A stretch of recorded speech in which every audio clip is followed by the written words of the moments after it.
खुलासा किया गया है कि तह बाजारी की जो दुकानें, जो मुख्यमंत्री ने फैसला किया था कि उन जो 20 साल से वहां पे कब्जा मतलब जिनकी है, जो वहां पर है कब्जा धारक है, उनके नाम दुकानें कर दी जाएगी। उस सिलसिले में एक कंप्लेंट आई कि हर दुकानदार से 3-3 लाख रुपए की डिमांड की गई और 36 फाइलें लगभग इन्होंने दबाव बनाकर पास करवाई। तो एक आरोप इन पर यह है कि भाई 36 दुकानों की फाइल इन्होंने मनमर्जी से दबाव बनाकर करी, जो कि भ्रष्टाचार का जीता जागता उदाहरण है। आप देखिए मुख्यमंत्री जी कम से कम महीने में 10 दिन तो हमारे गुड़गांव में रहते हैं और उसके बावजूद आप देखिए कि किस तरीके का भ्रष्टाचार हो रहा है। और 2 दिन पहले था कि हम इस पे जांच करवाएंगे, ये लीपापोती की जांच होगी, ये मैं आप लोगों को पहले ही बता रहा हूं। इस पे क्लीन चिट दे दी जाएगी, इसकी विजिलेंस जांच होनी चाहिए, एसआईटी गठित होनी चाहिए और जो भी दोषी है, चाहे वो कोई भी पदाधिकारी हो, उसको तुरंत प्रभाव से सस्पेंड करके और उनके खिलाफ मुकदमा दर्ज किया जाए, ताकि लोगों के अंदर जो आज डर का माहौल है। आप देखिए आज जो बीजेपी ने है एक रेट कार्ड की तरह हर चीजों का भाव तय कर दिया है। अगर आपको लाइसेंस बनवाना है गण का तो 5 लाख रुपए फीस लगेगी, अगर आपको किसी की सील लगवानी है मकान की तो भी पैसा लगेगा, और अगर खुलवानी है तो भी पैसा लगेगा। जिस तरीके से आज भ्रष्टाचार हमारे शहर में जिसको खोखला करके रख दिया बीजेपी ने, भारतीय जनता पार्टी ने, इसको कहने में कोई गुरेज नहीं है कि सबसे बड़ा अड्डा अगर हरियाणा में कोई भ्रष्टाचार का है तो वो गुड़गांव है, जिसमें भाजपा के जिला अध्यक्ष पूरे तरीके से संलिप्त है और इनके साथी। और पिछले दिनों आप देखिए 2-4 शिकायत आज पहली नहीं है, या पद भी पैसों में बांटे जा रहे हैं। इतने आरोप है इस पार्टी के ऊपर, इस अध्यक्ष के ऊपर, के मैं आपको बता नहीं सकता। जिस तरीके से इन लोगों ने भ्रष्टाचार कर रखा है, जो कहने लायक चीजें नहीं है, मैं आपको वो भी बताना चाहता हूँ कि आज हमारे साथ वो पीड़ित भी मौजूद है जिसके साथ ये सब हुआ।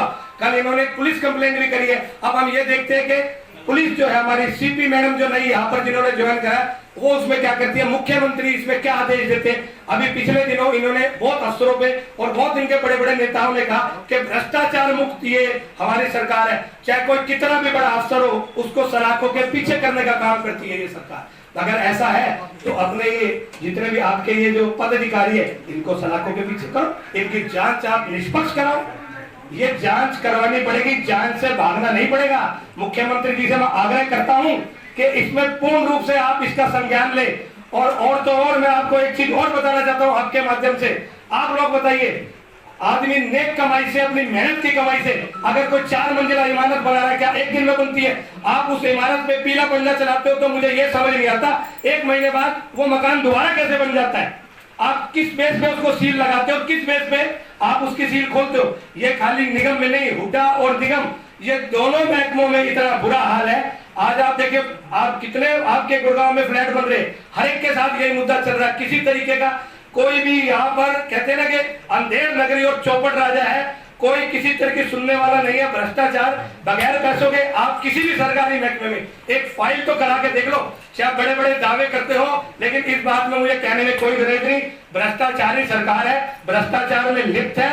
तो मैं आप लोगों के माध्यम से आग्रह करता हूं कि इस भ्रष्टाचार सरकार के खिलाफ आप लोगों को पुखर रूप से उठना पड़ेगा और कहना पड़ेगा। और अगर आप पत्रकार लोगों के साथ इस तरीके से दुर्व्यवहार होगा या आपको बंधक बना दिया जाएगा तो मुझे नहीं लगता कि ये व्यवस्था चल पाएगी आगे आने वाला समय। में फिर कह रहा हूँ कि जिस तरीके से ये कर रहे हैं इनको जनता जड़ से उखाड़ के फेंकेगी। और ये जिस तरीके से हमारे पत्रकार भाई के साथ ये व्यवहार हुआ, इसके लिए हमारा मन बहुत ज्यादा दुखी है कि इस तरीके से किसी के साथ भी नहीं होना चाहिए। आज इसके साथ होगा, कल आपके साथ होगा, परसों हमारे साथ होगा। क्या हम लोग अपनी आवाज भी उठाना इस सरकार में, हम लोग अपनी आवाज भी नहीं उठा सकते हैं क्या?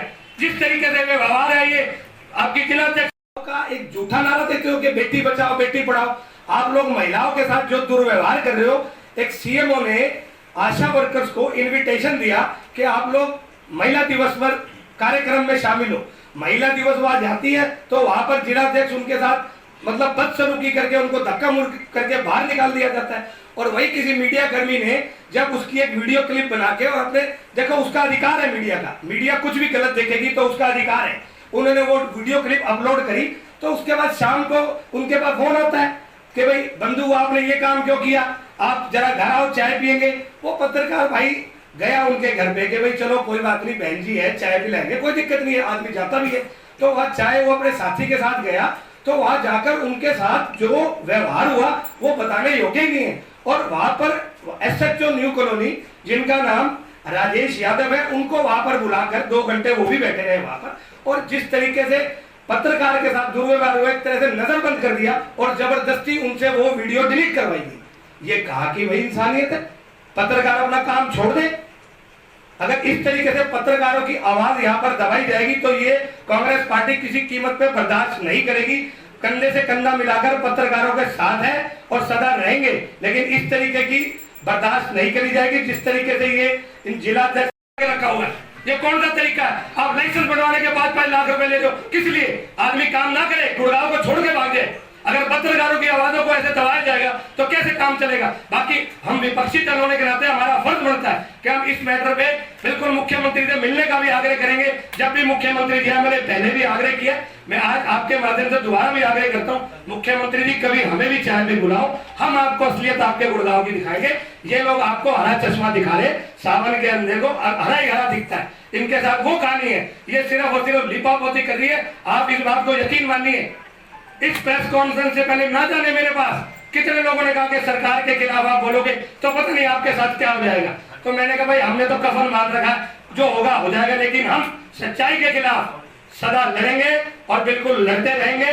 आज इस प्रेस कॉन्फ्रेंस में माननीय कैप्टन अजय यादव जी ने शिरकत करने की, लेकिन उनका बिहार का दौरा था जिस वजह से वो आज आ नहीं पाए हैं, तो इसलिए आज इस प्रेस कॉन्फ्रेंस में हमने उनकी जगह पे इसको प्रमोट करा है। और आप लोगों से मैं दोबारा यही आग्रह करता हूं कि हमारे साथ जो साथी है पत्रकार